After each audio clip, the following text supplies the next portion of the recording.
To get a full experience of debugging an app, we should be able to run it locally, debug it using our own favorite tools or IDE, and later be able to push these changes. And that's what we can do with every SecDim Play challenges. Effectively, every app is a Git repository. It is containerized, so we can clone it. We can run the commands to run this app. And then once we fix the security issue, we can push it to get a score for the challenge. Now, we can run this app either in a container, and in this case, all the dependencies for the app will be given to us as part of the container, but we can also decide not to use it as a container, just simply open the source code, install the dependencies, and debug it. Now, one thing regarding to the operating systems, we can follow along the commands that I run as part of this guide. In the case of Windows, firstly, we need a Linux operating system or a virtual machine. Now you can follow along this guide. This is to install Ubuntu Desktop Virtual Machine using VirtualBox. Once you've done it, you can follow along the commands that I run here. Let's go through one example. Go to Go, select setup.go, scroll a little bit down, and here we see a bash script or a bash command. Before I copy this command, to set up our workstations, firstly, we need to add an SSH publicly to our SecDim account. With that, we would be able to git clone the remote repository, which will happen through an SSH connection. Secondly, we need three simple tools: git, make, and docker. The first two normally is given to us in the majority of the distributions or OS X. The only thing we need to install is docker. Now this bash script effectively helps us to do all that. Copy, open a terminal, paste, and run it. Firstly, it asks if I have registered an account. Yes. Have I added an SSH publicly so far? No. Have I signed in using GitHub or GitLab? If you have done so, this script will not be able to add a SSH key automatically. So what we need to do, head back to Play, click on a user menu, account settings, login, and later you will see these three buttons. Go to SSH key, add or update SSH key, and follow along these simple 4 steps. Now what the script does now, it will generate a pair of default SSH key. If you already have a default pair of SSH key, the script will reuse it. And then it will ask you to enter your SecDim username and password to upload the SSH public key. And later it will check if the SSH connection is successful. If so, it will go to the final stage of installing the local development tools, git, make, and docker. It will not reinstall these tools if you have already installed them. Setup is successfully completed. Now I can go back to the challenge, hit play, let's do this. Hit clone, copy the git URL, go back to the terminal, type in git clone, paste the URL, and in a few seconds we are gonna receive all the source code for this challenge locally in our workstation. From here on, open up your favorite IDE. In this case, I open Visual Studio Code, and you can navigate through the code, the tests. What we can also do is to run, test, and debug it locally. So firstly, make build. We need to build the container or download the container with the dependencies for this challenge, so we would be able to run it locally.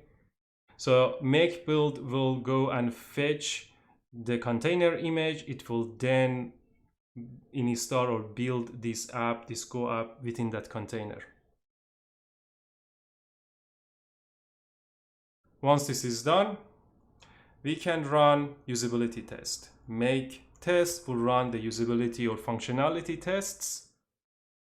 As I expect, all the functionality tests will pass anytime we have been given the Git repository. We can run the security tests.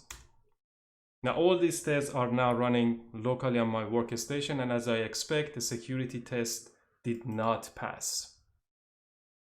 Another command is make debug.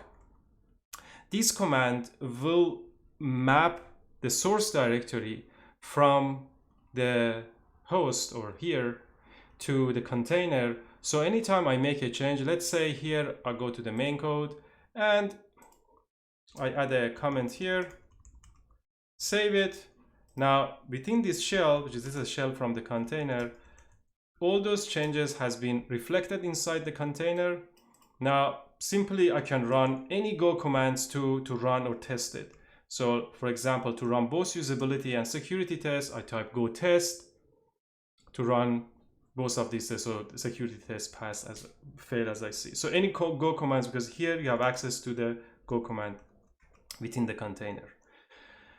Now another command is make push. This is a shortcut for git add, git commit, and git push. And anytime we run this command, the changes that we have done to our local repository will be pushed to the remote repository, and then later the server testing will kick off. Now if I go back here, I can see the server testing is being running. One of my favorite commands is called make a status. What does this command do? It will go and fetch the test output, the result of the server testing, and it will print it out in a terminal. So I don't need to switch between my IDE and the browser anytime I want to find out if I have passed or failed this challenge. So when the test is running, I can see the status of this is running, and I can see the remaining time. If I run this again, anytime the test is finished on the server, I can also see the test output. Okay.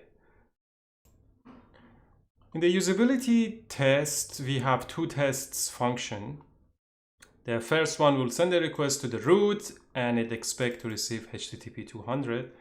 And the second function, it sends a request to the root and encode this parameter or value, which is a query parameter for query name called name and a value Alice. So effectively a query parameter is passed to this root, and then we expect to see Alice back from the program. Now, if we look at the main code, we can see that, well, we have root mapped to the root function, and inside root function, we simply returning HTTP 200 following with the string hello and the query parameter called name. Now, okay, so now let's just run this program and to verify this. So head back to the browser, open up the localhost port 8080, and this time I just pass in value Alice, and I can see Alice being sent back. Try different value. So whatever I enter as an input, it seems to be echoed back. This may have reminded you, some of you, with a known security issue. If not, well, we have the security tests. Security test, if you remember, was an example of what an adversary can send to the program and to exploit the program. Now in this case, we can see the query parameter name instead of Alice or SecDim is the value a script alert, a JavaScript function. Now without going through the rest of the code, let's just copy this and try it.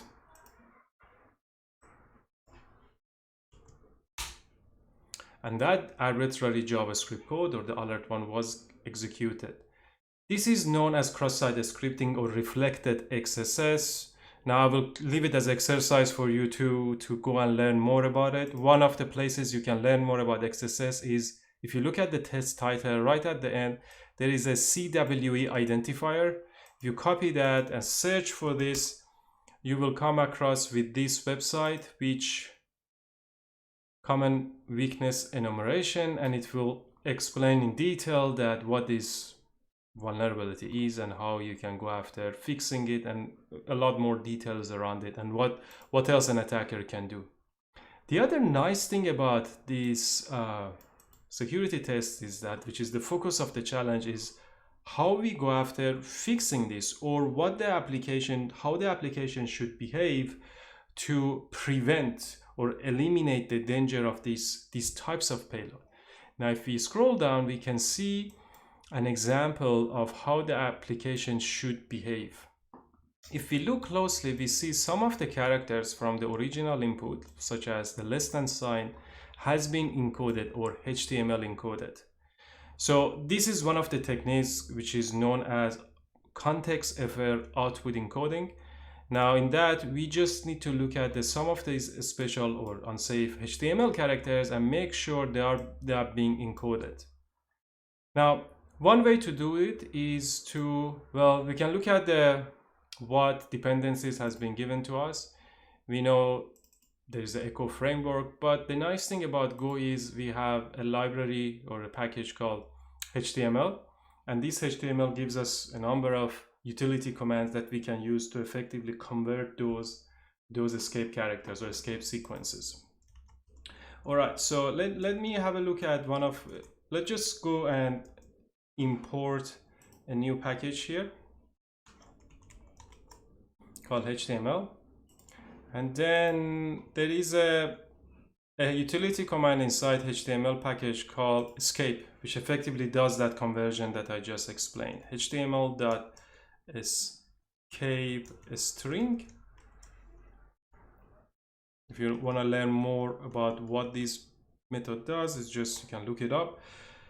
And so effectively, whatever at the time I'm rendering this response back, I make sure all those unsafe or HTML characters are being encoded using this command.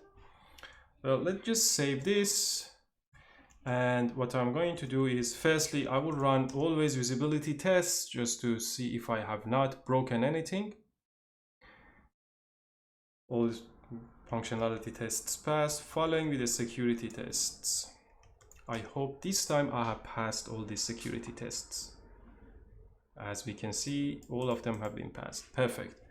Before I push these changes, let's just run the program and see in practice how now the program will behave given that input.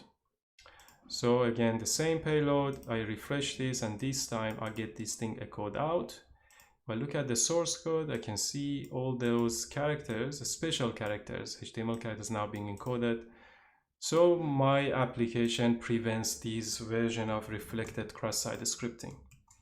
Time to make push, to push all these changes back to the remote repositories and allow the server testing to kick in. And as I said, make a status will tell you if the tests are running, how much time has remained, or if I want to see the interim testing, I can go here and have a look at this test output. And as I can see, usability tests passed, security tests passed, and we have successfully solved this challenge. We can also run this challenge without the need for the containers. The only thing here we need to do is we just need to install all those dependencies. So just head to the source directory, again, open up your IDE, so it will open content of the source. And the first thing I need to do is to install all these dependencies locally. And so effectively go download mods and then go build the app.